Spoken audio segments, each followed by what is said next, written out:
یہ دارالسلام اسٹوڈیو ہے۔ اس بار ہم آپ کی خدمت میں پیش کر رہے ہیں فاروق اعظم، انبیاء کی جماعت اور امت کے سب سے افضل انسان ابو بکر صدیق کے بعد اسلام کے دوسرے خلیفہ راشد فاروق اعظم کا درجہ ہے۔ ان کی زندگی کے واقعات دلچسپ ترین انداز میں سنیے، آپ حیرت زدہ رہ جائیں گے۔ بہت سے ایسے واقعات بھی آپ سنیں گے جو اکثر کتابوں میں شامل نہیں ہیں۔ تو آئیے سنتے ہیں فاروق اعظم، پیشکش محمد طارق شاہی۔ اللہ تعالی کا ارشاد ہے، والذین آمنوا باللہ ورسلہ اولئک هم الصدیقون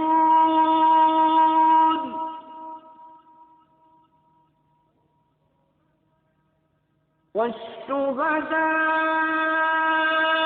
عند ربهم لهم أجرهم ونورهم۔ وہ لوگ جو اللہ اور اس کے رسولوں پر ایمان لائے ہیں، یہی تو وہ ہیں جو ان کے پروردگار کے نزدیک صدیق اور شہید ہیں، ان کے لیے اجر اور نور ہے۔ رسول اللہ صلی اللہ علیہ وسلم کا ارشاد ہے، اللہ تعالیٰ نے عمر کے دل اور زبان پر حق جاری کر دیا ہے۔ وہ فاروق ہے جس کے ذریعے اللہ تعالیٰ نے حق اور باطل کے درمیان فرق کیا۔ جماعت اصحاب روشن ستارے ہیں، آسمان پر موجود ستاروں کی روشنی کم و بیش ہے۔ یہی مثال صحابہ کرام رضی اللہ عنہم کی ہے، لیکن ہیں سبھی روشن۔ ان میں سب سے نمایاں، سب سے روشن اور سب سے تابناک بہرحال پہلے چار صحابہ رضی اللہ عنہم ہی ہیں۔ یہی پہلے چار اصحاب خلفائے راشدین ہیں۔ عشرہ مبشرہ میں بھی سب سے پہلے انہی کا نام ہے۔ آج ہم آپ کو انوکھی خصوصیات والے انسان کی کہانی سناتے ہیں۔ اللہ کے رسول صلی اللہ علیہ وسلم نے اپنے 10 صحابہ کا نام لے کر فرمایا تھا، میرے یہ 10 صحابہ جنتی ہیں۔ گویا انہیں دنیا ہی میں جنتی ہونے کی بشارت عطا ہوئی۔ ان میں سے ایک سیدنا عمر فاروق رضی اللہ عنہ ہیں۔ انبیاء کی جماعت کے بعد اور مسلمانوں کے پہلے خلیفہ راشد یار غار سیدنا ابو بکر کے بعد اس دنیا میں سب سے زیادہ فضیلت دوسرے خلیفہ راشد سیدنا عمر فاروق ہی کو حاصل ہے۔ نبی صلی اللہ علیہ وسلم نے ان کے بارے میں اس طرح دعا فرمائی تھی، اے اللہ اسلام کو عمر کے ذریعے سے قوت اور عزت دے۔ ان کے زمانے میں اسلامی حکومت 22 لاکھ مربع میل رقبے تک پھیل گئی۔ بعض موقعوں پر ان کی تائید میں آیات نازل ہوئیں۔ ان کی خلافت کا زمانہ بہترین اسلامی حکومت کا زمانہ تھا۔ اتنے بڑے حکمران ہوتے ہوئے دوپہر کے وقت شہر سے باہر گرم زمین پر کوئی پتھر وغیرہ سر کے نیچے رکھ کر قیلولہ کر لیتے تھے۔ ان کے واقعات اس قدر حیرت انگیز ہیں کہ سننے والے دنگ رہ جاتے ہیں۔ بڑے بڑے طاقتور حکمران ان کے نام سے کانپتے تھے، جبکہ خود ان کا یہ حال تھا کہ جسم پر کھردرا لباس ہوتا تھا۔ آپ یقیناً ان کی زندگی کے انوکھے اور آپ پڑھنا پسند کریں گے، لیکن آج آپ پڑھنے کی بجائے سن کر دیکھیں، آپ کو ایک عجیب سا فرحت بخش احساس ہوگا۔ سیدنا عمر فاروق رضی اللہ عنہ ہجری سال شروع ہونے سے 40 سال پہلے 583 عیسوی یا 584 عیسوی میں مکے میں پیدا ہوئے۔ نبی کریم صلی اللہ علیہ وسلم ان سے 13 سال پہلے دنیا میں تشریف لا چکے تھے۔ والدین نے نام عمر رکھا، کنیت ابو حفص تھی، لقب فاروق تھا، یعنی حق اور باطل میں فرق کرنے والا۔ یہ لقب انہیں نبی کریم صلی اللہ علیہ وسلم نے عطا فرمایا۔ حضرت عمر کا سلسلہ نسب 8ویں پشت میں نبی کریم سے جا ملتا ہے۔ آپ نے دنیا میں آنکھ کھولی تو مکے میں قریش کی سرداری تھی۔ یہ قبیلہ اسماعیل علیہ السلام کی اولاد سے تھا۔ قریش کے آگے چل کر 10 کے قریب قبیلے بن گئے۔ ان میں نبی کریم بنو ہاشم سے تھے، ابو بکر بنو تیم سے اور عمر فاروق بنو عدی سے۔